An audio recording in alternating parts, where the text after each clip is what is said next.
All right, here's some help to get you started on this assignment. There is a set of cards that goes with it that you can find in Canvas. So you just click on that and it's called, I think, the domain and range card sort. So if I'm looking at card number 1, the first thing I would recommend that you do is start with, is it a function or not a function? Well, function has to pass the vertical line test. So if I imagine there are no vertical stacks, a vertical line is never going to touch this graph two at the same time. So that means that card 1 is a function. I'm going to circle it as a function. I'm going to cross it out as a non-function. You should only circle it one place or the other on this. Then the next thing I would tell you to do is go ahead and look down here and decide, is it continuous or discrete? Card number 1 is a nice continuous line of data on the graph. So I'm going to put card number 1 is a continuous, not a discrete. Then the trickiest part is to figure out the domain and range.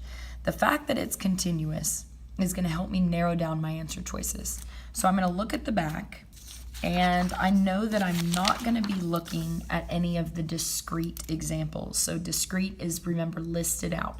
I'm only going to focus on these inequality ones.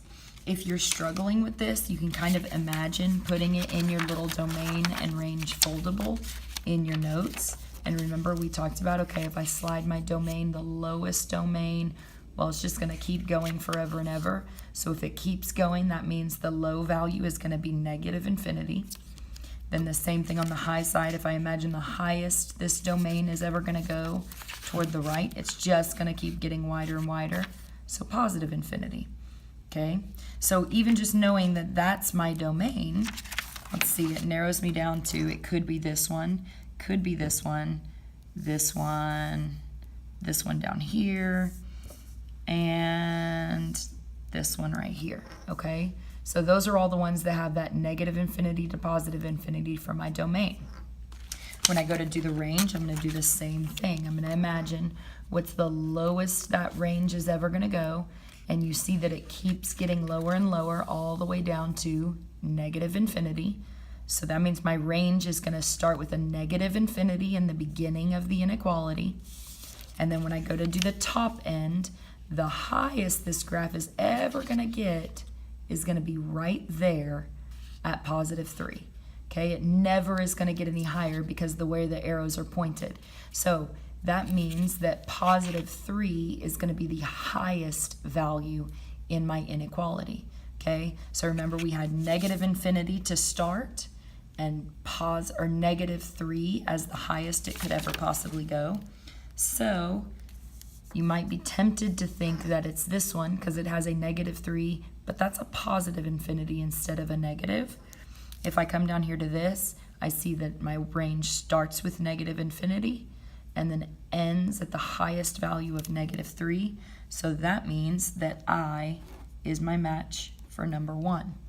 So I'm going to flip back over and I'm going to go to number 1 and I'm going to write the sort letter is I. Okay. Another one, just so you have another example, if I look at card number 3, okay, that is a function or not a function. Well, I've got 3, 8, 2, 7, negative 3, 8, and 1, 5. Thinking input and output, I know the output for 3. There's only one. I know the output for 2. I know the output for negative 3. I know the output for 1. If you're struggling, set up a little graph, right, on graph paper and actually graph out 3, 8, 2, 7, negative 3, 8, and positive 1, 5. And you can see that they never line up vertically. So card number 3 is a function. I'm going to cross it out of the other section. Is it continuous or discrete? Well, do I have gaps in my data or do I have nice continuous data?